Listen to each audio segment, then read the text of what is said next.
we're riding. Hype happy hour, talking about life, so you might feel empowered. Hype happy hour, tornado on the mic with a guest giving power. Hype happy hour, tools, interviews, provide life tapping power. Hype happy hour, positive and light with advice, build your tower.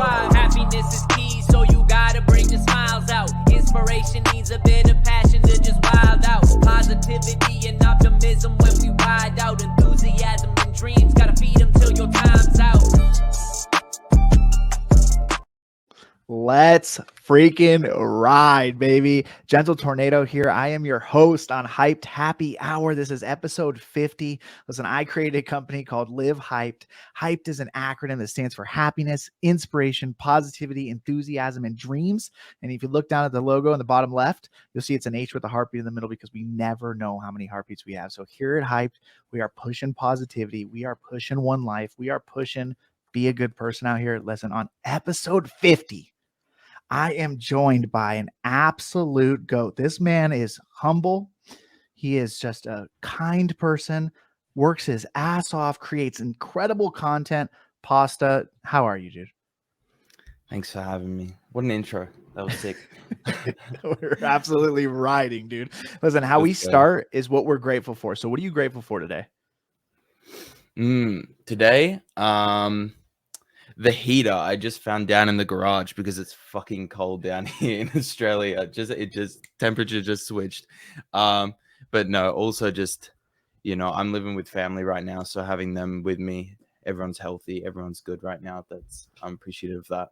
That is awesome, dude. What degrees is it in Australia? Not even cold. It's just cold for me because it's always hot here.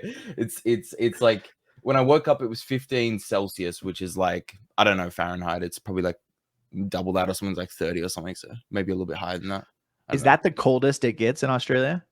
Where I am, it doesn't get too cold. So it'll get a little bit worse than this, but not in some spots it snows, but like, wow, rarely and not great. Like no one actually wants to ski here. Have you ever been to New Zealand? No, I want to go though because yeah, bro, it's like that's like so different to Australia, even though it's so close. Like the terrain of it and everything, and the snow especially is like 10 times better. Pretty much everyone just goes there to ski or snowboard because of how much better it is. Even though it's available here, or Japan, because like it's like the same price. It costs so much to go here, and it's so bad. Like you might as well just pay the extra money. Like the flights to Japan are pretty cheap. It's just like it ends up being pretty much the same price with like the ski passes and stuff like that. I want to go there too, but yeah. So there's an NFT event in Tokyo in like June. Way. Are you gonna go? Oh, you might go to Vegas. Yeah, that will be the decision probably. I think Kid Core Beast are going to the Tokyo thing. I saw Raps be talking about it at one point. I think that might be Alpha. My bad. That would be wild. No, I want to go to New Zealand. I want to go to Lord of the Rings land. Yeah, dude, that would be wild just to see that scenery. A friend of mine just like came back, and I was seeing her post all the stuff on her Instagram, and like when she was there as well, and I'm just looking at it like this doesn't even look real. Like this like scenic kind of hikes and shit that you can go on like literally look like a movie. So it's sick. Let's go. I love it. Listen, we're here at Hyped Happy Hour. We bridge the gap between extraordinary people that I love and Web3 personalities. And we just get that, and we get personal life. And I want to learn about the person behind the account and the person in the journey. So Pasta, I want you to give me like a 2 to 5 minute origin story. Like, who's Pasta? Tell me about your childhood up to now, how you got into content, how you got into Web3. Tell me all about it. Okay. So I grew up in Australia. And I was making content when I was really young, probably like 11 or 12, making like Minecraft videos and stuff like that, just recording with like fraps and on like a really bad, I think it was on my like mum's old MacBook Pro, or like not even a Pro, it was really bad. And yeah, I was like uploading those to YouTube using like Audacity to record the audio. That was really fun. I think I even like pitched down my voice in Audacity so I didn't sound like so high pitched so people wouldn't make fun of me at the time, because like YouTube and like making content, gaming, full stop, was not cool at all. And so that was a little bit rough. But yeah, I've been making content like randomly for probably, which is crazy to say, like over a decade now. Not like professionally or anything like that, but just for fun, because it was always just like, I don't know, it was cool to capture stuff and just to create stories and all that sort of thing. I've always been into gaming, so like recording gameplay and stuff like that has always been like really fun for me. I remember like this is a random thought. I actually bought, I remember I wanted Mortal Kombat 10 and I couldn't afford it. So I learned how to make 3D intros. So I learned Cinema 4D and After Effects. I downloaded like a bunch of torrent plugins and I learned how to make intros. And I sold them to like 3 or 4 people for like $10-15 a pop. And then I just bought Mortal Kombat. And I just like gave up intros. Like I got good at it, and I just stopped. Like I learned all of that for like a week straight just to afford this game that cost like $40. I played the shit out of that, but like um, anyway, yeah. So like I've done a lot of stuff like that. I pretty much like anything visual or audio I've done. As I got older, I got into like audio engineering and like producing and stuff like that, which is what I did like recently before I came into NFTs. I was going to uni for it. I did some like live event stuff. I was making beats online, selling beats, like engineering for people, like doing that as a kind of a hobby, but also like selling services for that, recording with my friends and all that sort of thing.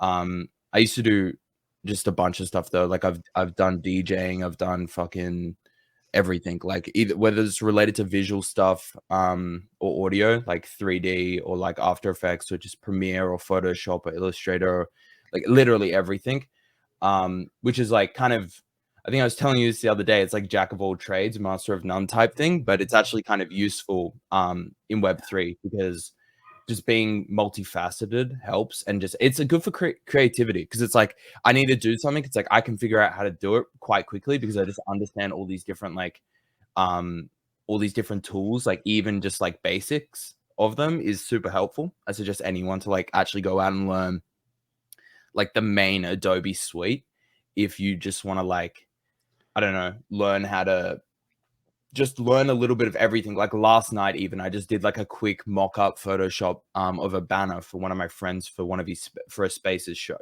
because or like my friends will still DM me to this day, hey, can you change the date on this doctor's certificate for work? And I say no, because that would be illegal. Yeah. And yeah, so yeah, I'm 22 now, so Holy I shit. I actually, back to roll back a little bit, I guess. I actually dropped out of high school, like maybe 6-9 months out from finishing, because I just hated it so much. I just, and I didn't see a point in doing it. And I dropped out of that and enrolled in like a nearby kind of art school and did a diploma of music production to start with. I was meant to do that for 7 months, or sorry, 12 months, but they accidentally put me on the 7-month term because I was too young. And yeah, they accidentally put me on the short one. So I did that in 7 months, finished that. And I was like, okay, what do I do now? I then moved to Sydney in Australia, obviously, and started looking at a bunch of different studios to try get internships. I had like a spreadsheet with like 40 studios and like different places where they're just doing engineering and stuff. I applied to all of them. I called, emailed a million times. I spent like 2 months trying to get an internship, and I couldn't get one absolutely anywhere. The closest I got was like maybe an on the phone interview or something like that, because they all wanted like experience. So it was kind of like have an internship to get an internship, and to get an internship you need an internship. So it just didn't make sense to me. It was like, unless I know someone, I'm just fucked. So Yeah. I was kind of stuck at that point, and that's when I got into like the live audio stuff and just working in like setting up live gear and DJ stuff, and because I'd done that before.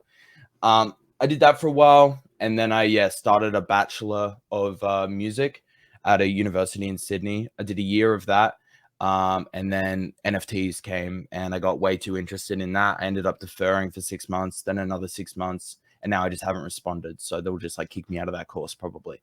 Because I just like I was only doing it. I shouldn't say why I was only doing it, but I was only doing it for like other reasons. I didn't really care that much because I knew if I wanted to do music full time, like I didn't need a bachelor to do it. I could do it regardless. I wasn't learning a lot. I already knew a lot of the stuff that I was like in class and stuff. It was boring and it just wasn't helpful. But yeah, then got into NFTs. A year and a half later, 2 years later, wherever we are now, we're here and we're back to doing video content kind of. I still try to mix in some music stuff and like I'll use techniques here and there. Like in my nouns video I did like a week ago, I made well, that beat was already made, but it was my beat that I used in the video. And I just try to like include interesting stuff like that because it's kind of unique and makes the videos more personal to me. Yeah. But yeah, I guess that comes back to just like utilizing every facet of like creative stuff just to make things interesting. No, I love that. There's a few things. So I love that you started at an early age. Like I feel like most content creators that are like true content creators started at a very young age doing all kinds of crazy shit. And then I also like, how did you get into NFTs? Like, you just found it randomly, or you were into crypto or something? I've been in crypto for like, I was in crypto for a couple years before NFTs, maybe like 2019 or like 2018, like kind of late. And I just like fucked around with it a little bit. I didn't have much money, so I never like made anything crazy, and I wasn't that deep in it where I was like trading shit coins or anything like that. I did like try doing futures and like leverage trading for a couple months, and I never spent a lot of money, but I was just trying to learn it really hard. And then I realized it's like, I don't enjoy this. I don't want to do this 12 hours a day. Even if I can make a ton of money, it's just not going to be enjoyable. Yeah. So I was in crypto and I was like kind of interested in the idea. And because of the time that I grew up and the interests I had with gaming and content, of course, I followed FaZe. And like, that was like the dream for me when I was a kid, like 12 years old to 15, probably, that I would to join FaZe, whether it was FaZe 5 or whatever the case was. And so, of course, I followed FaZe Banks on Instagram. And so that was probably my first like introduction to NFTs, was him talking about it on his Instagram stories, which I think is a case for a lot of people. So it was him. And then like, maybe some Gary Vee stuff. And that was probably around June, July of 2021. But I saw it and I didn't really understand it at first. Even though I was in crypto, I would fall in and out of like love for crypto. I would get really into it for a couple months, and then I'd pull back, and I would always pull back when the money started coming in, and I would just like, I'd lose all interest, and then it would go up, and then I'd like kind of get more interested in it. And it just was like a cycle like that. The clip of FaZe Banks saying, and he's on a podcast or something, saying like, I don't have any floor shit, where he sits back, he's sitting behind the chair. Have you seen that? Where he's like, he's like, I don't have any floor. That is iconic, to be honest, in this space. Like, my boys that weren't even in this space sent it to me when it was early stages, like whatever, 2 years ago. They sent me that clip. They were like, this has got to be you. And I was like, no, I don't have any heat. But like, yes, this clip is iconic. Yeah, I think I forget what it was specifically, but I remember like just it kind of clicking in my head what NFTs were and like the idea of them and the whole point of it, and this like whole culmination of all these different creativity aspects that I grew up on. And so it interested me really like just a ton. And I saw Banks, I think it was, I might be getting the name wrong, but it was this bear one. I'm thinking Plasma Bears, but that was way late. Maybe that's it. It might have been Plasma Bears. I think that what it was called. It was these weird bears that you could buy, NFTs obviously, and they had like different parts to them, like the leg and the head and the torso and stuff. If that's not Plasma Bears, whatever the name of that one is. That was the first one I got interested in because I remember him talking about it, and then just like how much price had gone up. And my instant thought was just like, wait, couldn't I just like look at his wallet, see what he buys before he posts it on his Instagram story, and then just make a ton of money? So I then started tracking that and just having a look what was going on. I didn't spend any money at first. And then, yeah, I was tracking that. And then I started looking at like different YouTube videos about NFTs, which was like very bare at the time. It was basically like just Brett Malinowski, if you know him. He does like AI based videos mainly now. And I started watching him and then met a bunch of people in like that Discord and then started tracking their wallets just to learn more. Yeah, long story short, that's kind of That's it. wild, dude. No, that's a fun journey. I mean, yeah, we all came in at so many different places, and I think like it's amazing that we've made it through the bear, and you just almost feel like unstoppable. Like honestly, I Mm. love the bear. Like I think this is where some of the best connections have been made. I mean, me and you have probably been here the same amount of time, and I literally didn't even know you. I was like, how does this even happen? We've been here for this long, and both of us are super probably on the app 12 hours a day, and it's like I didn't know who you were, and I'm like, but now like we've had this connection because of the bear, and it's like I've had so many connections through the bear market that have literally just, yeah, it's incredible. Yeah, the bear's like way more fun. I feel like you can almost like trust people a little more. You still got to be wary, but it's like if you are talking to someone, there's a better chance they're here for legitimate reasons. Yeah. And it's like the time has come and gone almost to leave if you want to leave. Like if you're still here, you're at least more serious about it. And it's usually like not just a money thing. Or if it is, you're more serious about it than just like flipping pitches, because obviously that's like all you really needed to do to get by in the past. Where now I think it's just more interesting. Like New York even was a really interesting experience because I went to New York the first time, and like people like thinking like, oh, it's going to be like way worse this year. No one has as much money.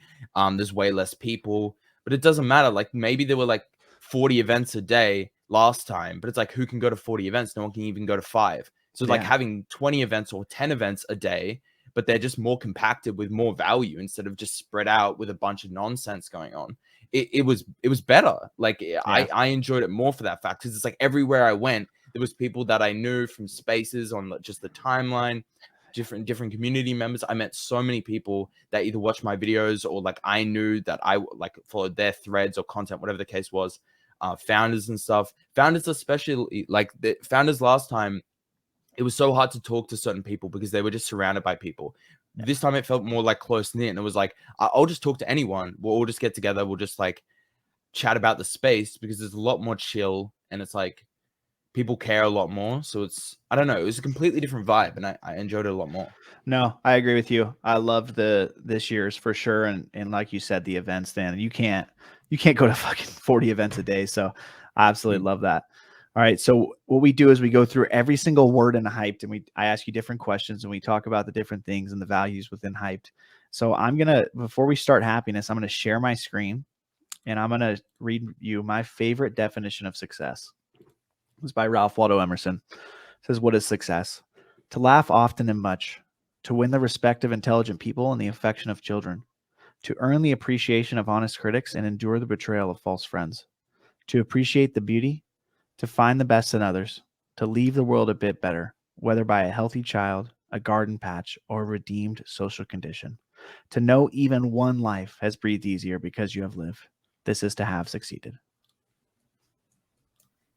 Bars. What do you think? How do you feel about that? I've never heard that. That's interesting. I definitely agree with that. It's the thing. It's like, well, yeah, just a lot of people these days, I think, definitely look at success as just like, it's just money. That's like that's the obvious conclusion. And I think like that can make your life a lot easier. I think that's what a lot of us are here for, to try get. But I think a lot of us at the same time realize that it's not everything. And it's like, if you dilute everything else in your life to achieve that, like money as the goal, it's like by the end of it, it's like, what was the point? Because you can't buy a lot of those things. The idea is to get money while not destroying everything else in your life. If you can do that, then you kind of win, in my opinion, because it then buys you the time, to do anything else you want. It's like like people say like money isn't everything, but then people, trade a third of their life working for it and spending time with people they don't care about. So it's kind of like, it is important, but it's not everything. Exactly, dude. And I think one true belief that I have is that happiness drives success. And when you're truly happy, whether you may not even like your job, but if you're truly happy and grateful in your life, that can drive success. And literally my old job was almost proof of that, where I literally hated my job for 9 years, but I was very successful because I learned I had to basically trick my mind to be grateful and happy with my life, right? Like I had my kids, my wife, I was waking up every day, my family was healthy. And those things, because I was so happy and because I had this energy that was contagious, like boosted my sales, and it was all Mm. success from there. And then it came to a point now where I'm like, okay, I'm ready to like actually go do something that I at least want to go do and see if it works. Yeah, no, it's just like the energy you put out. It's what you get back. It's just so the truth, like so much of the truth. I remember, I think it was a space I was in like 3 weeks ago, or like a month ago maybe. And this girl Zintani, actually shout out her. I think she left Twitter. I don't know what's going on with her. I wish she'd come back. But she was in a space and we were talking about TikTok and how like your kind of underlying thoughts are what are presented on the timeline when you're swiping, because you're like passively telling the app what you want to see. And so it's like what's the word for it, where what you're thinking becomes like a reality. Like I'm forgetting the word, but basically the You're idea is, manifesting it. yeah, you're manifesting it. But Yeah. like TikTok is like an actual physical form of your manifestation, because if you're thinking happy thoughts and you're thinking motivational, that's what you start to see. And it actually physically comes into your life through an app like TikTok, which is kind of crazy, because it's like, I don't even like TikTok. I think it's like pretty harmful, but Yeah. still it's really interesting how it's like something as simple as that kind of registered with me. It's like, this manifestation is actually becoming a reality through an app like this, because now I'm thinking happy thoughts. I'm trying to be positive. I'm thinking like motivation. I'm all these different things. And I'm now physically seeing it on TikTok, and that's like resonating in other parts of my life. And it's just making like everything overall better. But if I'm thinking dark things and I'm thinking down, I'm thinking, oh, why is this happening to me? I'm always like blaming other people and all that sort of stuff. And I'm viewing that type of content. It's like, this TikTok thing can be actually kind of helpful in ways, but it can also be just like, it's like 10x more helpful or 10x more damaging. Because if it's just gonna make everything worse or better, in my opinion, in terms of like your headspace. So it's really interesting, because I've talked to people where it's like, all I see on TikTok is motivational stuff, and it's actually helpful. I get on there 15 minutes, I'll see quotes, I'll download stuff, I'll save certain clips. I posted one on Twitter the other day of a clip between I'm forgetting the names right now, but I posted it on Twitter because I thought it was really good and like people needed to hear it. And it was just about accepting like where you are right now, and like everything just being perfect. This idea of where you are, who you are, is perfect, even if you're a terrible person, even if you're in a great spot, it's perfect, and it's the way it should be. And like, you got to grow and learn from that.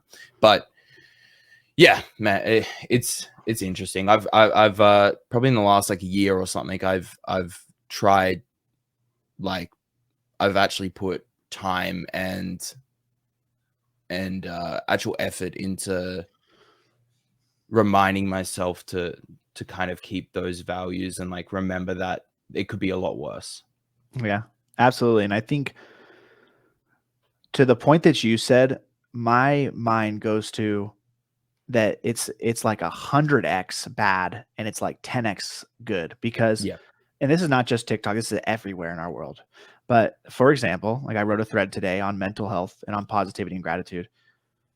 And there was another thread written about a drama about Blur and their new announcement they came out with. That thread did at least 5 times the number. It probably did more than 5 times the number that my thread did.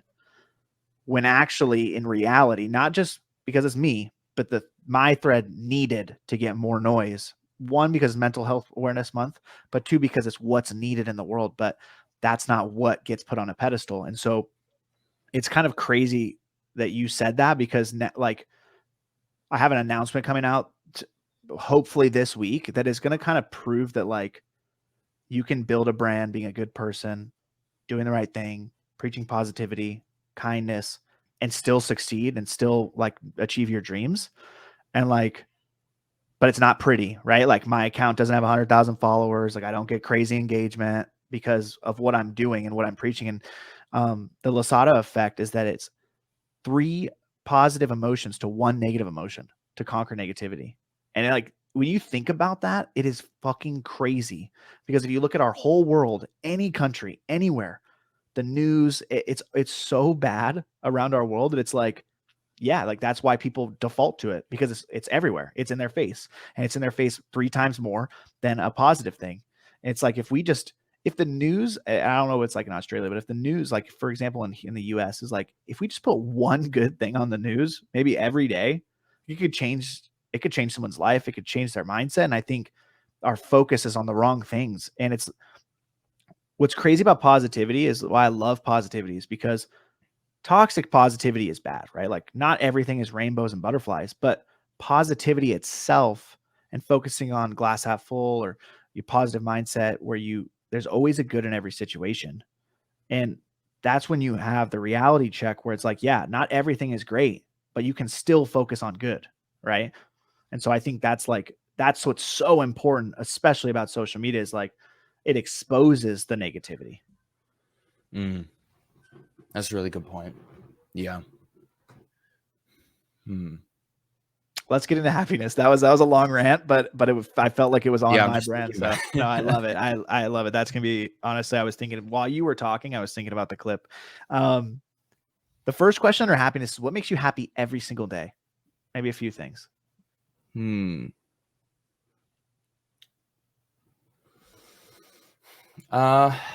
Probably where I'm living right now helps, because I was living with, oh my god, do you hear? It's okay. Don't worry about yeah, it. living with, well, no, that was part of the point. Living with my dog, his name's Frank.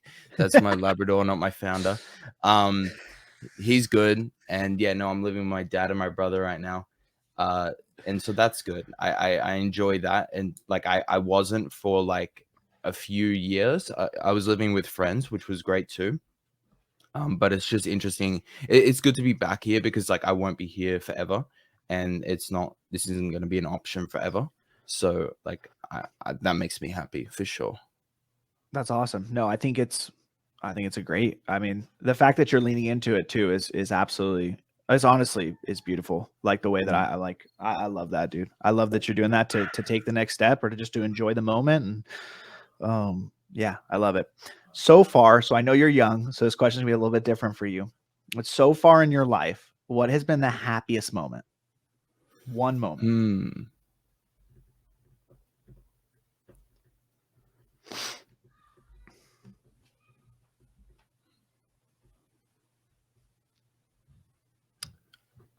Probably two. That's actually really hard. I can't think of one specifically. I think like, You can give me a few. It's fine.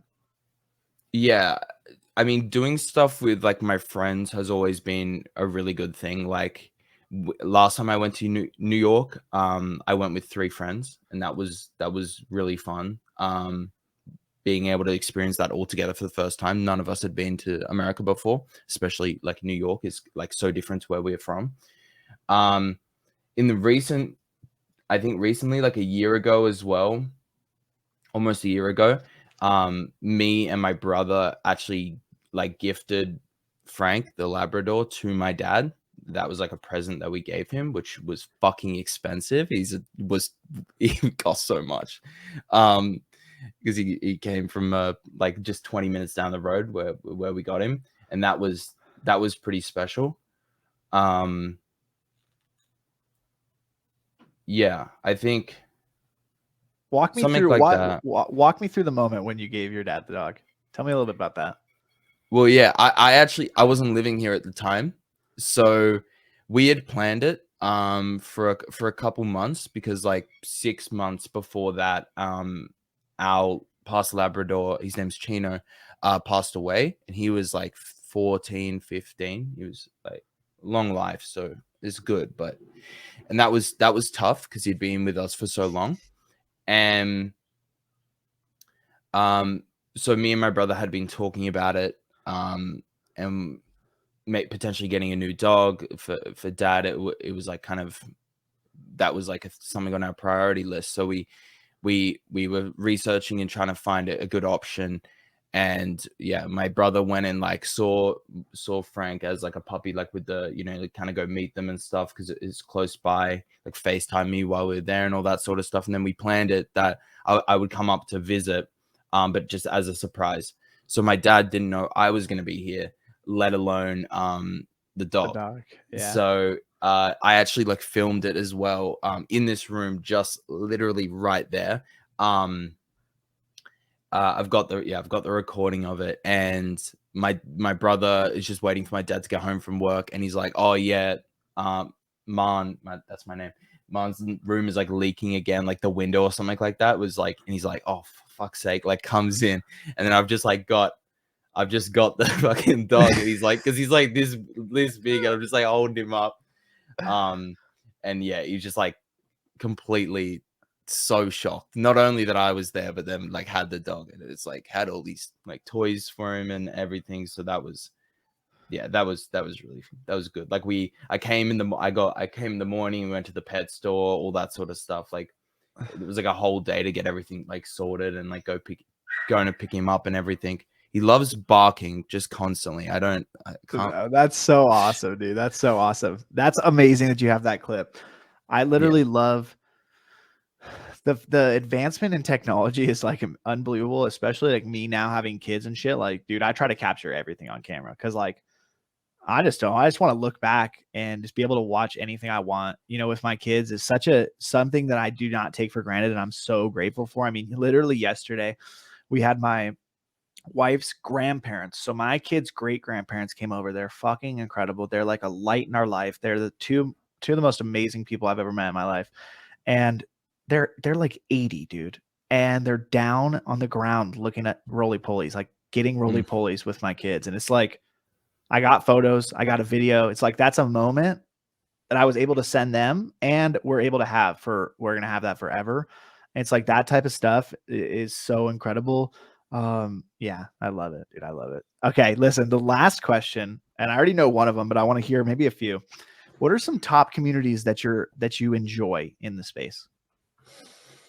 Well, yeah, obviously Utes has been fun for me. Because when I decided to get in, I wasn't enjoying the space that much, and I was like in a pretty one of the worst spots that I've been in terms of like my outlook on the space.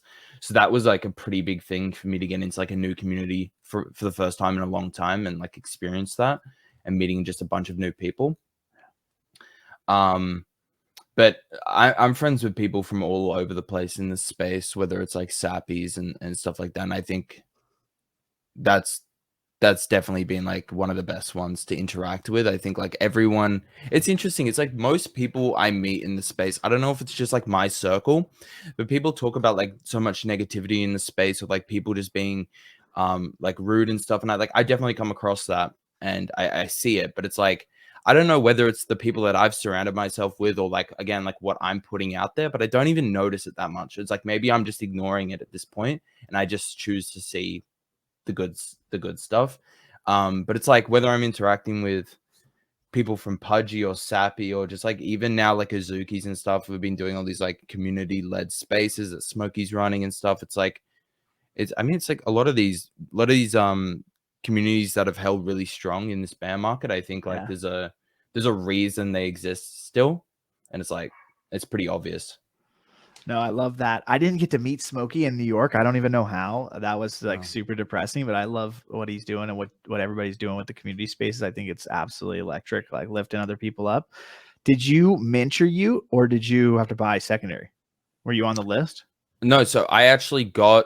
So when did they mint? Like September or something like around December, I think, because of the delay. I think it was like December? December. Yeah. No, they revealed December, I think. Oh shit. The Okay. mint was months before that because they delayed. Oh, I remember the delay. Yeah. Yeah. So we probably minted. You're right. Probably in September. Yeah. Yeah. So I got Ute list because I assume this is the reason, because I made a video about Utes at the time. I was making videos kind of on and off. It was like a weird point with my channel, and I was doing live streams actually. And I took a clip from a live stream where it was like 10 minutes of me going through that white paper copyright thing for the Utes that they put out originally. And I thought it was really cool.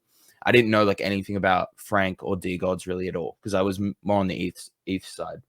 I thought the art was sick and everything like that. So I made the video kind of talking about how I thought it was going to be pretty cool.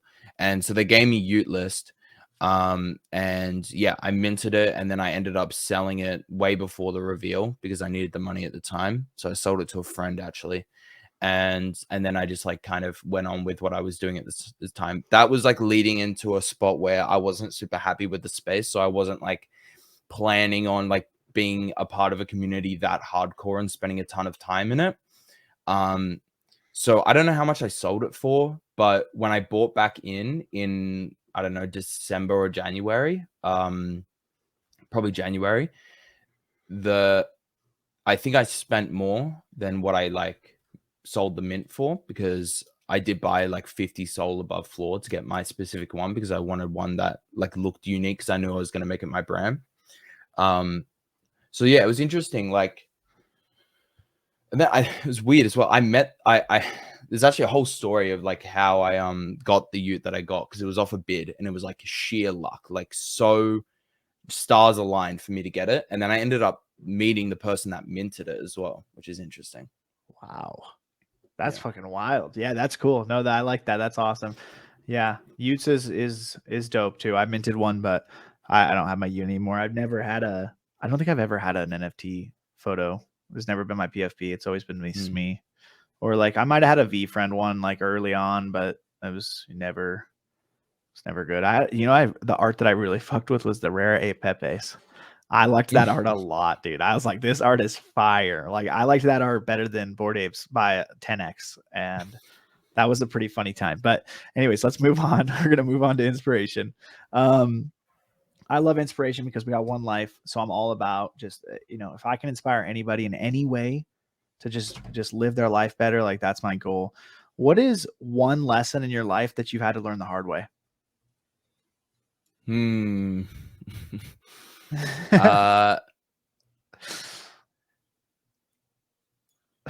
Probably like just putting trust in other people, which is a tough lesson, because it's hard to judge when you should do it or when you shouldn't. And I've had the experience of putting too much trust in people, and I've had the experience of not putting enough and then making the mistakes and then learning the hard way. Whether it comes to money or just like business stuff, that's usually where that happens. Yeah, I still haven't really figured it out in terms of like what kind of how to judge these certain moments and how to step back and realize like the situation you're in, from like and just like think a little bit outside of my head. It's like try see this from other angles. It's difficult. And just like not having a lot of experience in business and stuff. It's hard, dude. Listen, I'm 29 and that's my worst trait. My worst trait worst and best trait is trusting a lot of people and giving that trust and then just being absolutely fucked.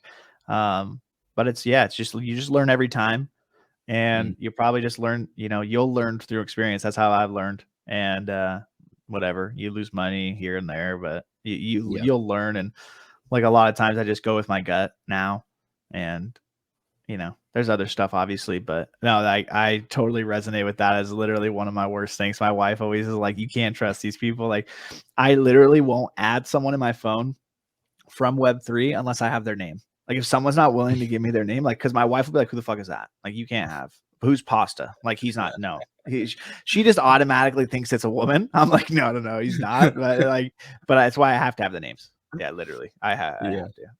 So that's kind of a good rule actually. I mean, I was like, if you're not gonna, like I don't know, like if you're not gonna tell me your name, like I'm not gonna, I don't know, I'm not gonna trust you for sure. It's not like I'm gonna go. I mean, at the same time, on the counter, I guess, like, am I gonna go fucking tell everybody their name? Like, I mean, no, but good, I love that question though, because it creates just like so many different things. We've had so many different answers on the show. What about Web3 inspires you want to be here every day? I think one of the most interesting things is like just like people working hard and then just like getting the opportunities they deserve a lot of the times.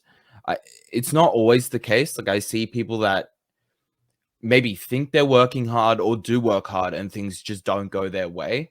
But then I see a lot of the times where it's like these like really either talented people or ideally people that maybe aren't even that talented, but just work really hard, make it happen. And I feel like this space kind of gives those people the opportunity to do that. Like it's weird. It's like almost like if you have nothing, you can almost come into this space and work your way up. Like Yeah. it's not, I wouldn't say it's easy, but it's not like complicated. It's not impossible, and you don't need like a degree. You don't need to be from a certain country. Like the way that, for example, like me being in Australia is not ideal for a lot of scenarios. Like it costs a lot for me to travel to live events and stuff like that. There's a lot of Australians in NFTs, but I'm no different to anyone around the world when it comes to just doing stuff online. There is no difference to where I am. Yeah. And I think like an industry that gives that much opportunity to literally anyone, like it lowers the barrier to entry, I think is a really big deal. I think that's pretty cool because it's inspiring because like we ideally will get the best people for the job and we'll see the best results across the board because we're literally letting anyone play. Yeah. No, I like that. I think, yeah, the point that you just made is absolutely so incredible. And the access, like in what other space, in what other genre of business or whatever, like, am I going to be able to have AJ Vaynerchuk on my podcast? Like, it would probably take years of, I was running a business, but it wasn't like a notable business in the business world. And so, yeah, like that's just still mind blowing to me. And that opportunity is like, yeah, you could literally come into the space. You could start being, let's like say you were a volunteer mod or something in a Discord, work your way up, probably be a community manager. You could probably make $1,000 a week. Like probably, honestly, not even working that much, like maybe 20, 30 hours. And so it's like, normally you would have to work like a lot of, 50 to make like, let's say $2,000 a week. You probably have to work at least 60 hours a week, normal, like that, a very successful job. And so it's like, yeah, I love that the playing field's level and you find out real fast, right? Who's full of shit. Like if you give that person an opportunity, you're going to find out if they're full of shit. If you're going to find out if they can handle it. And it's that opportunity that drives people to want to work harder, right? Because as you reward people and build them up, they want to work harder. They want that. And a lot of things, like especially on Twitter, the recognition, the dopamine hits, like people love that. And that just builds all of that. So I absolutely agree with that. I mean, the fact that you're 22, I'd be fucking crazy. I thought you were way older than 22, but it's amazing. You're fucking young as fuck. Holy shit. 22. I had my first kid when I was your age. Not 23, 23. I don't even remember, to be honest. Oh, shit. It's bad. It's bad. Don't grow old. Okay. Pause. No, I'm just kidding. I'm super young too. Gary actually followed me the other day for some reason. Let's go. Randomly. We're riding. Oh my gosh, I'm so sad. I wish you were at VCon, dude. I shouldn't even said that. I'm so sorry. Yeah, I know it hurts. Who is someone in your life who's an inspirational leader, who's someone you've looked up to throughout your life?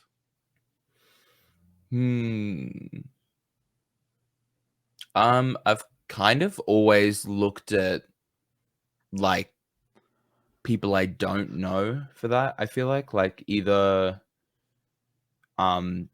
people doing like jobs that I wish I could be doing, like, or like, so like whether it's different like YouTubers, or I think someone recently would definitely be like Adesanya, like the UFC fighter with Let's the go. recent win that he had. Like I've been following him for a while, and so like watching all these YouTube videos and like keeping up to date on how he was going with that. That was like crazy inspiring to see. Like I remember the day I was sitting here watching him lose that first fight, like a few months ago, and like how I felt watching that because I cared so much. like I'm so nervous watching like him fight and stuff. I don't even have money like on it. Like it's crazy how much I care about it. Yeah. And like I like UFC a lot. I've been a fan for a few years. I'm not crazy into it, but I really like him. But that arc of him coming back from that and winning the way he did, like, bro, like, first of all, you probably didn't know this. I am the biggest UFC fan. It's the only sport I watch. I haven't been watching it for long since COVID. Since COVID, I started watching UFC with my wife. My wife literally hated fighting before COVID. We started watching it together. We love it. It's like the one thing we get to bond. Like at night when the kids are asleep, we watch UFC, dude. And Israel Adesanya and Alexander Volkanovski are my favorite two fighters. Same. And I remember how I felt, just like you said, when he fucking lost. I was so upset. And then, but before that, I took me and my wife. We went and saw him fight Jared Cannonier and Alex fight Max Holloway in Vegas. It was crazy, dude. Wow. The best event I've ever been to in my life. The energy, Pasta, was, think about any NFT event. I don't even know what you've done in your life, but think about any NFT event. I went to a energy times Yankees 100. game. I went to a Yankees game last time I was in New York, and they got a walk-off home run, which was probably the most sick. energy, like crazy thing I've seen. And American sports events are different to here, bro. They're different. Bro, think about that times 100. And it wasn't even that serious, like, of a fight. Like, yeah, he's fighting Jared Cannonier. Alex was fighting Max. That was a big fight. Yeah. But like, dude, I have goosebumps talking about it. And then, dude, when Izzy just fought, and I was my wife was putting the kids to bed. It was me and my brother-in-law, and we were downstairs. The whole house is dark. My anxiety is through the fucking roof, dude. I'm like, I need him to win, dude. I feel like he's gonna win. And when he knocked him out, dude, me and my brother-in-law jumped in the air, dude, and we hugged, but we couldn't be loud. So we were like, screaming, dude. It was like one of the best moments. I started running around my house, dude. It was the best, dude. I was like, let's go. Oh, that's sick, bro. You have to go if they go back to Australia, because they were just there. They will. It's pretty much confirmed they're going to be doing an event in Sydney. They were in Perth, and Perth is basically like New York to LA for me. So the flight alone was like $600, $700, and then the tickets, obviously accommodation. Sydney's easy. It's if I try to buy a flight to Sydney in a week in advance now, it's like $80 return, because it's like an hour flight, and I have friends down there to stay with and all of that. So Izzy's meant to be fighting whoever wins Robert versus Duplessis in early July, International Fight Week. Whoever wins that fight, Whitaker versus Duplessis. If Whitaker wins, which he probably will, then he'll fight Izzy for the third time in Sydney, which is like the first event in Sydney in like so long. It's gonna be nuts. Is Robert from Sydney? He's from Australia. No, he was actually born in New Zealand. I think he moved to Australia when he was 7, but he claims Australia as like his nationality and like who he is, because he doesn't really remember New Zealand, I think. Where Izzy, it's like literally Nigeria and then to New Zealand. Now he claims New Zealand mainly. So yeah, Rob just New Zealand to Australia. So he lives just like west of Sydney, I think. Like Volkanovski lives in Sydney. And he grew up like 4 hours south of me where I am right now. It's crazy. Like, yeah, both of them are just the best. I really, really, really wanted to see Alex fight Islam in Perth, but it was too expensive. So yeah. And this is recorded, but he won that fight, so we all know it. So it's okay. Anyways, let's what the final question under inspiration is: what is your favorite inspirational movie? Fuck. I actually haven't watched many movies recently. I've been trying to catch up on ones that, like, when I say I haven't watched it, someone's like, what the fuck? You haven't watched that type thing? Because I hate when people do that. And it's so annoying. If I say any of them right now, I'm probably going to get that response from you. Because I haven't seen so many like amazing movies that like everyone's seen. Give me like 3 that you haven't seen, and I'll judge you in a different way. I probably won't judge you. I just want you to watch them. Rocky. Okay, that's not too bad. Honestly, you're pretty young compared to when Rocky was made. So Yeah. Yeah, I need to watch Creed as well. That's on my other list. I need to watch Truman Show. I want to watch Pianist. Okay. Detachment, I think. There's a bunch. Like I haven't seen a bunch of Quentin Tarantino movies. But anyway, one's that inspiration. I heard there's a D-Gods documentary coming out, so that could be there's a Conor McGregor movie coming out in like a month, I think. So that'll be Oh shit, is there really? inspirational.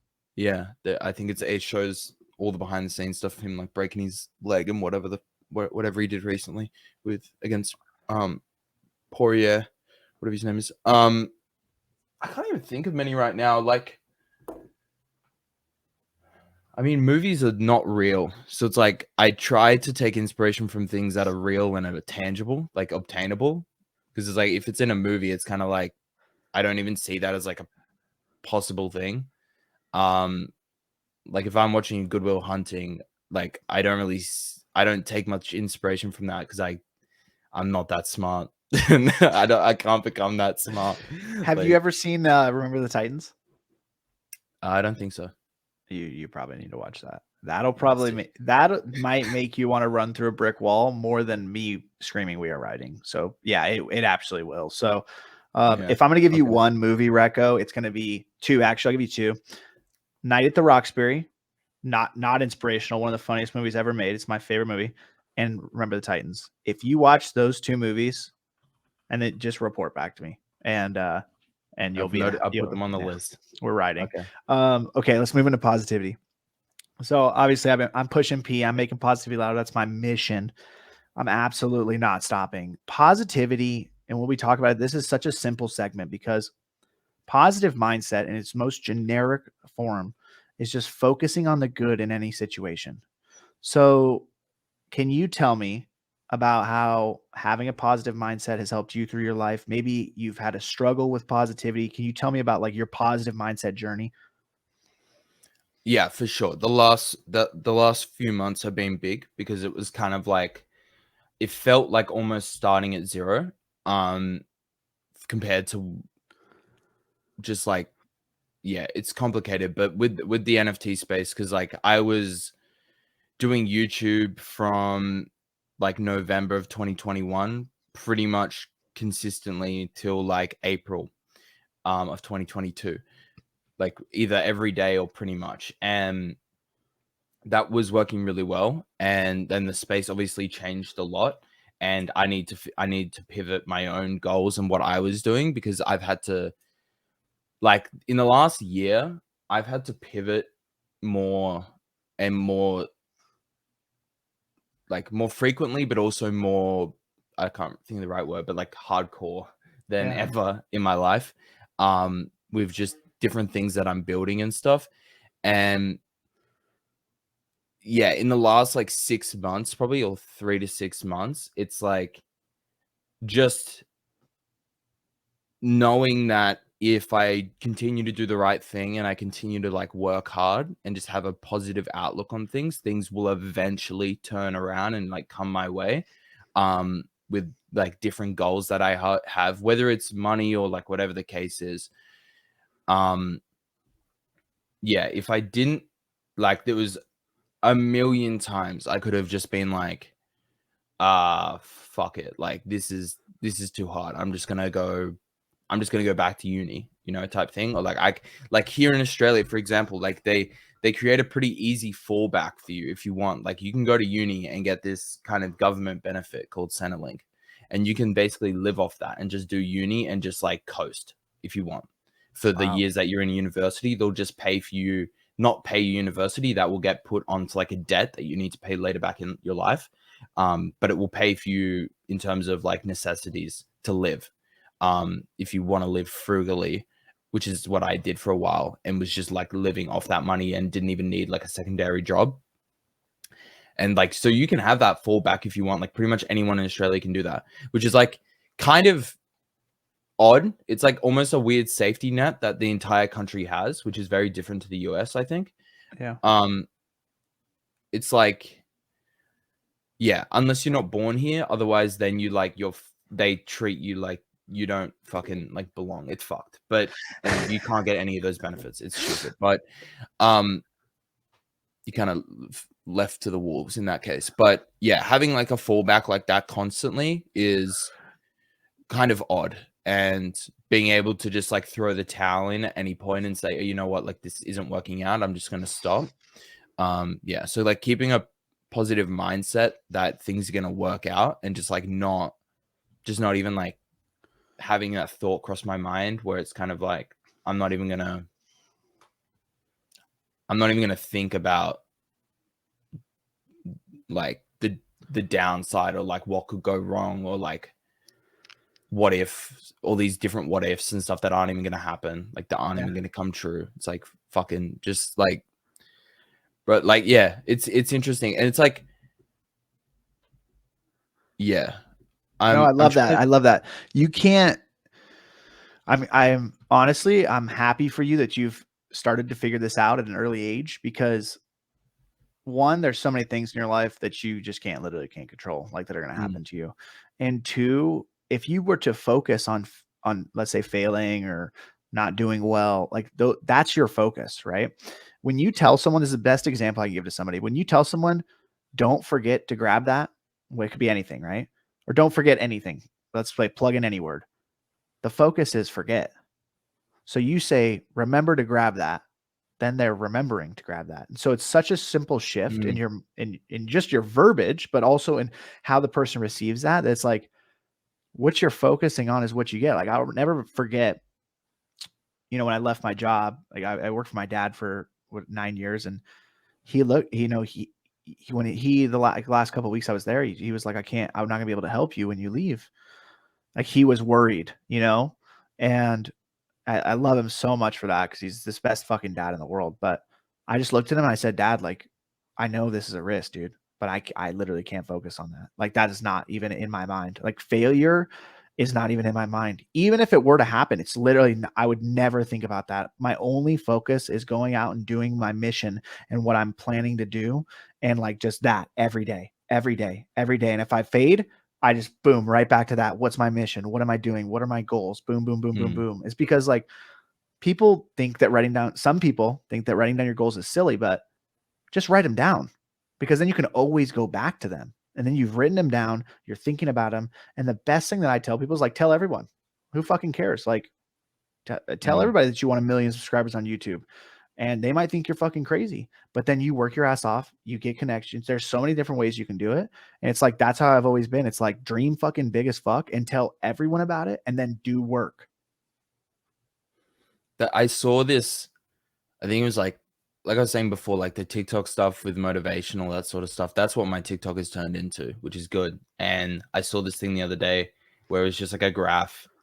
Like it was just some taken from somewhere. And it basically said like, I think the top part said like, do you have a problem or something? And it's like, if you answer no, then it's like, why worry? And then it's like, if you answer yes, it's like, can you do anything about it? Then why worry? If you can't do anything about it, or can I do anything about it? No, then why worry? It's like, bro, literally, this is wild. My Instagram bio, I'm pretty sure it's still to this day. I don't go on my personal Instagram ever. It says, will worrying help? That's literally what my bio says, because it's like, it literally is the truth, bro. You could be like, this is the most extreme, but like at one time when my son was, I think he was 1, he was choking on a cone, like a play cone.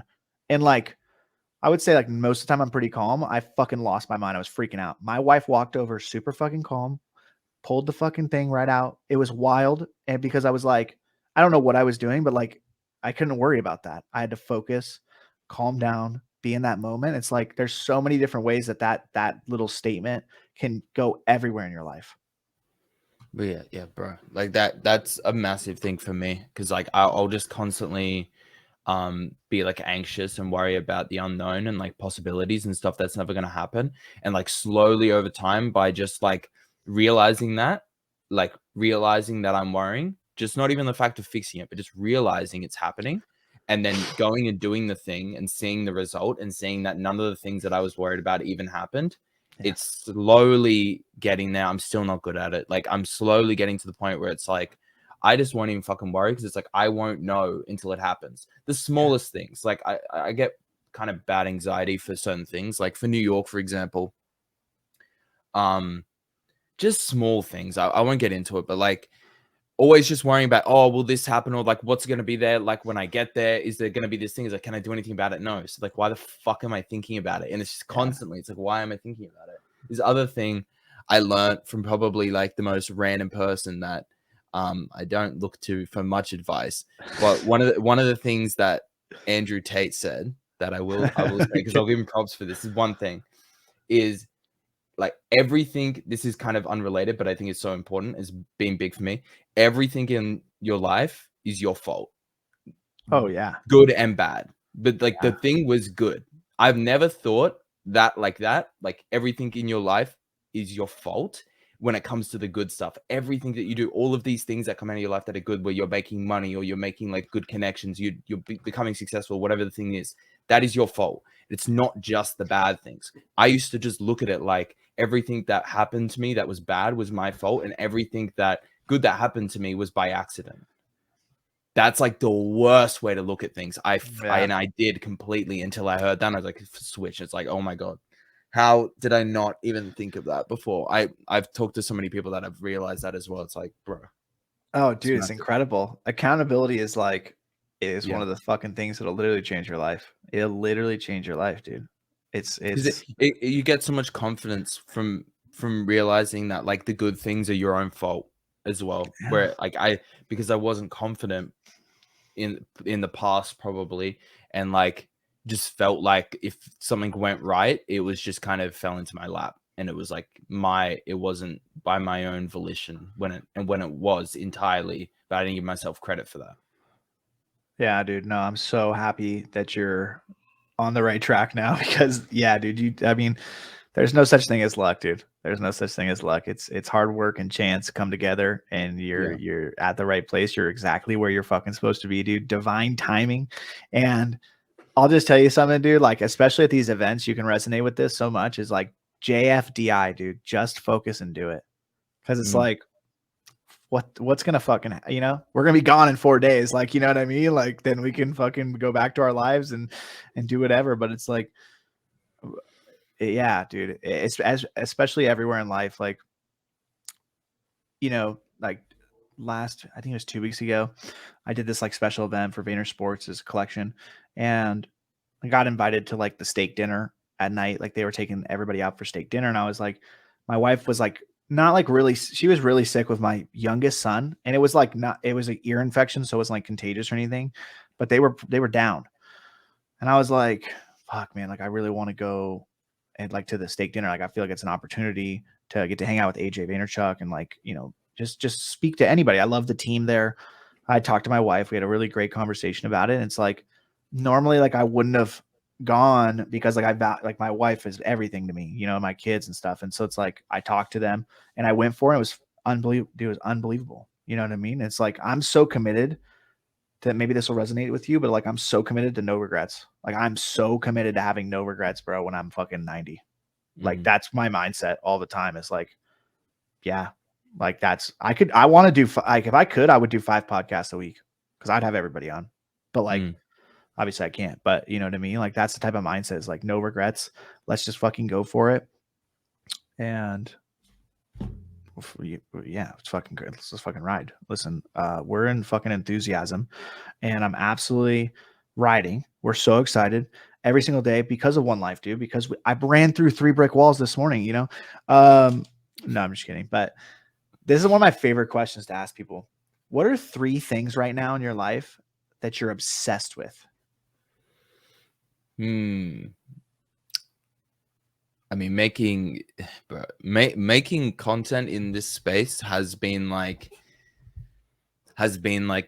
all I've been thinking about for the past couple months. And so like things within that have been definitely what I'm obsessed with. Like one thing is the idea of just breaking down the barrier to entry for new people and figuring out, I have like this obsession with figuring out how that is even possible because we haven't seen it done yet. And so I'm always thinking about this. It's like, how can we get from this spot where like someone doesn't care about NFTs and then having this like $4,000 ute and what it looks like for them to be involved in like this community, but without having them needing to buy maybe a $4,000 ute? And like, what does that middle ground look like where like the power of kind of crowdfunding and community and all these things come together, and it's like a web 2.5 effort, and like how we make that jump without just like trying to force feed people things they don't want. I've been like kind of obsessed with that idea and like how that's going to work and the content around that. Because I think that's going to be a really valuable thing to understand and be able to actually put into make actually happen if I get hired by whatever collection or whatever company in the future. I think if I go down that route, I think that's something that I'll be good at because I understand.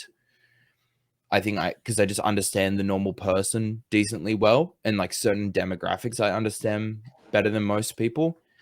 Just because like what I was doing before NFTs.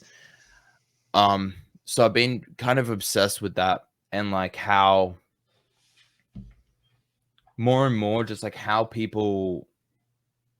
why people like certain things. Just like looking at like TikTok and seeing why certain things are popular for like why are kids kind of relating or are so obsessed with sped up Yeet songs? Like why like it's just really weird things that I've been thinking about. It's like how can I understand that to my best of ability so then I can use that in what I'm doing right now within Web3 to make like my life easier with kind of things that I'm trying to obtain.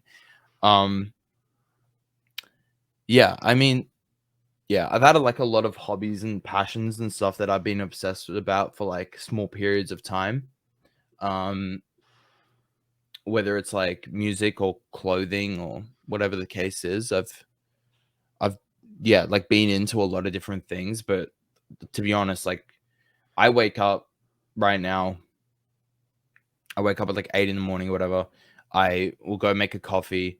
I might watch like one random YouTube video just kind of to start the day. And then I'll get like on Twitter.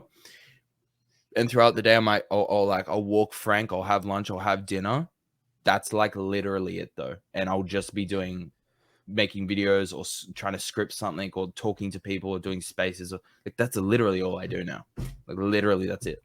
So I don't even have time to. This is why I have a list of movies and I don't even have time to fucking watch them. Yeah. I get it. Yeah. It's rarely, if I'm tired enough at like 9 p.m. where I'm like, I can't do any more. I don't feel like actually working or doing anything else. That's like when I'll watch a movie, but it's rare. Are you obsessed with any kind of food right now? Like, don't get me started. I just love food. So I don't know why that popped into my head. I was just like, are you eating something all the time right now? I just want to go back to fucking New York and have tacos. I mean, anywhere in America probably, because like in Australia we don't have proper Mexican food because there's no Mexican people, like full stop. Yeah. So it's all we have like versions of like Chipotle type thing. But they're just not as good as Chipotle, even though they're like nowhere near as good as that. And like that's not even like good. They're not even as good as Chipotle. No, I wouldn't even go to Chipotle. So that's just exactly.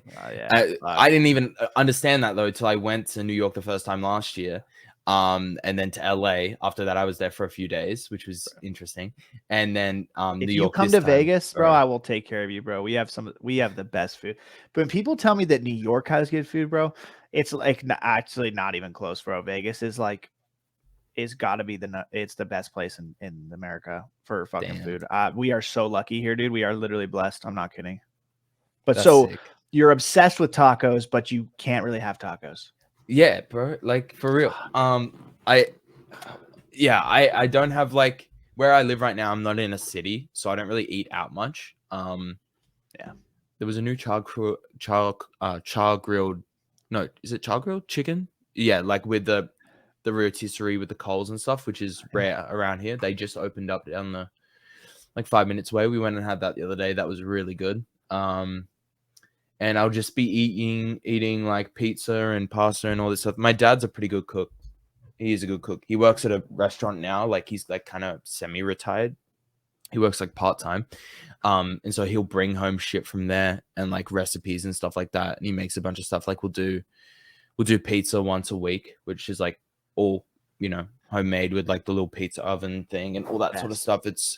I eat too much. That's why I try to eat like only twice now a day. I'll have like a coffee and then I'll have something for lunch. And then like I try to, because it's that's the other thing, kind of to go back. It's like I'm trying to enjoy the time that I have here. So even though I'm trying to like run every day or like jog and like be a little bit more active, and I have like lost weight since moving here, I'm not gonna turn down food that he may bring home or make, because I'm not gonna have that forever. So it's like that, and I enjoy it too much to like. I don't really give a fuck if it's not good for me or like I'm eating too much. It's like, No, fuck it. no, dude, I love it. Listen, here's the deal. Here's the alpha, bro. You run so that you can eat whatever the fuck you want. You work out so you can eat whatever the fuck you want, dude. If you work out every day, you'll be able to eat whatever you want, dude. If you get an hour workout, like unless you're going crazy all day, which most people aren't capable of doing, like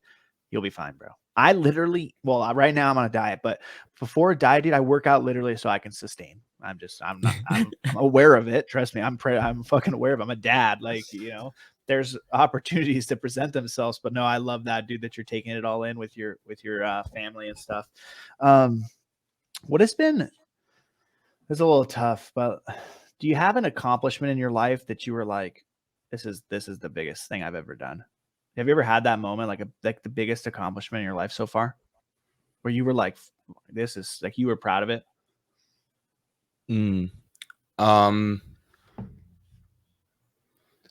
I mean, to get super detailed on this, it would take a while. So like, I'll try kind of thin it down, but still get the point. It's like, for me with YouTube, for like NFTs, before I even started making the videos, I was living with friends at the time, and I was like, when I like decide I'm gonna do something usually, and I understand why I'm doing it and the reasoning, and it's like it's not random. I'm not just doing it on a whim. I'm pretty specific. It's like, if I can do this in the way that I'm thinking, and I can make it work, and something doesn't fuck me up, it's gonna work, and I'm gonna be successful with it. And that's exactly kind of what I said and what I did with the NFT stuff for YouTube. Like you said, there's no luck. It's timing and chance and hard work and chance. It's like, I said that I was gonna do that with the Web3 stuff, and within like 2 months I'd done it, and I was making a bunch of money at the time and stuff like that.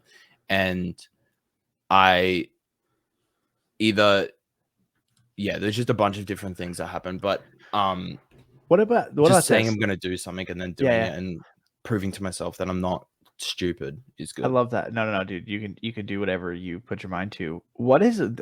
Have you had one moment in Web3 that was like the best? Like one moment you can remember that was the most exciting moment of Web3 for you so far? Just like you were like, holy shit.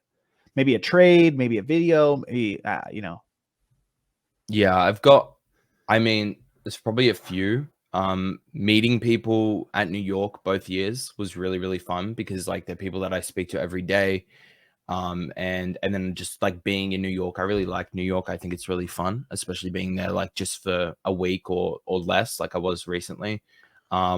Is always like a really insane experience. I don't think like the IRL stuff is kind of just different. It's just, but one of the big ones for me was I don't know. I find enjoyment when like I get stuff or like stuff happens for me, but it's also really fun to see like my friends win. And for Invisible Friends, I had this idea to do like an artwork to get a whitelist, and I was like, if I do this in the way that I want to do it, it's gonna work, which it did, because I don't know, I'm good at I think one of the better things better things I'm good at. That doesn't make any sense. But one of the things I'm good at is like stepping away and seeing things objectively. And it's like I can kind of step away and say, yes, okay, mine is shit and this person's is good, or mine is good and this person's is shit, and this is how I can improve mine.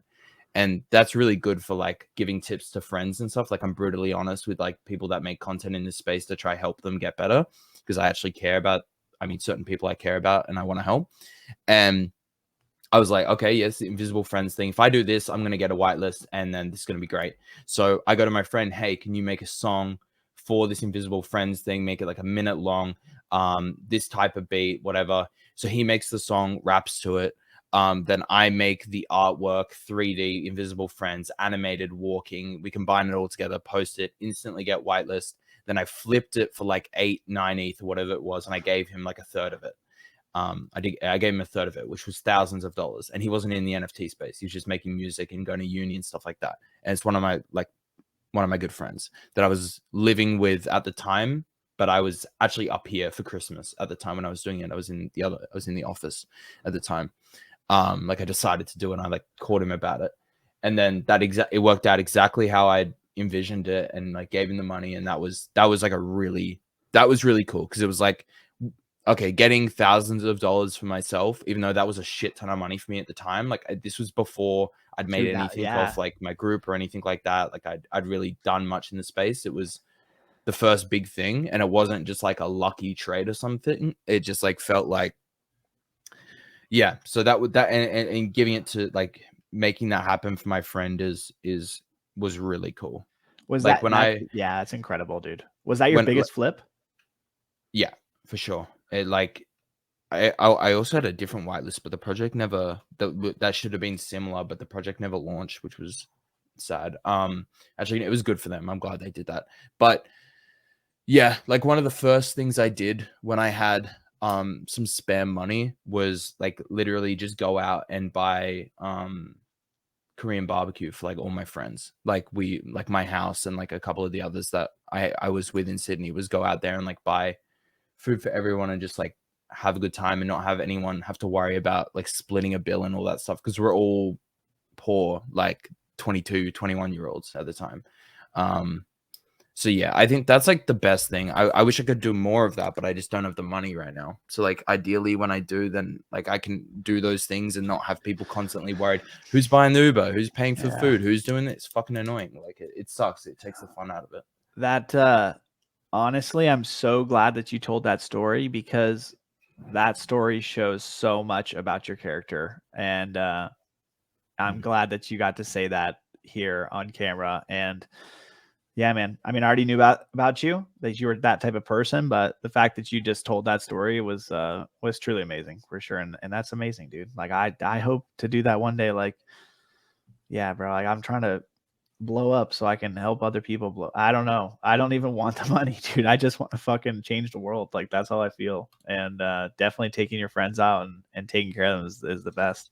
All right, dreams. I think dreams are super important, and I'm a massive dreamer. Like I said earlier, this segment is one thing, and it's gonna be interesting for you, I think, but amazing. So what I'm going to ask you is, what is the dream that you have for your life? First, I'm going to tell you my dream, and then I'm going to ask you straight from your heart what your dream is. So I'm Gentle Tornado. I am an honest, enthusiastic, and successful man that will inspire others to live their life through happiness. Now I go? Yeah, now you go. Wait, am I meant to do it that short? You whatever, dude. Just give me it straight from your soul. Well, I'm What's pastor. the dream? Yeah. What's the dream? 22. Yeah. And I want to be able to just do whatever I want. So I have the opportunity to do the things that make me happy, which is sometimes making other people happy. So, yeah. Let's go. I love it. We're riding, dude. It's absolutely amazing. It's amazing. Listen, I'm going to read to you. It's my favorite part of the whole podcast. I'm going to read to you my favorite poem. And I probably first heard this poem around your age, and it absolutely changed my life. It's called The Dash. So it says, I read of a man who stood to speak at the funeral of a friend. He referred to the dates on the tombstone from the beginning to the end. He noted that first came the date of birth and spoke of the following dates with tears. But he said what mattered most of all was the dash between those years. For that dash represents all the time that they spent alive on earth, and now only those who loved them know what that little line is worth. For it matters not how much we own, the cars, the house, the cash. What matters is how we live and love and how we spend our dash. So think about this long and hard. Are there things you'd like to change? For you never know how much time is left that can still be rearranged. If we could just slow down enough to consider what's true and real, and always try to understand the way other people feel, and be less quick to anger and show appreciation more, and love the people in our lives like we've never loved before. If we treat each other with respect and more often wear a smile, remembering that this special dash might only last a little while. So when your eulogy is being read with your life's actions to rehash, would you be proud of the things they say about how you spent your dash? That's a good one. I like that. How do you feel after that? Yeah, I mean that kind of sums up this whole podcast, like what we've been talking about almost. I think that, yeah, I'm glad you read that. That's good. It makes it important to make the moments count in your life, for sure. Okay, so how we end it is you get to leave the audience with one final thought and one final question. So it can be whatever you want, literally. Doesn't even have to be NFT, or it can be literally anything. One final thought and a question.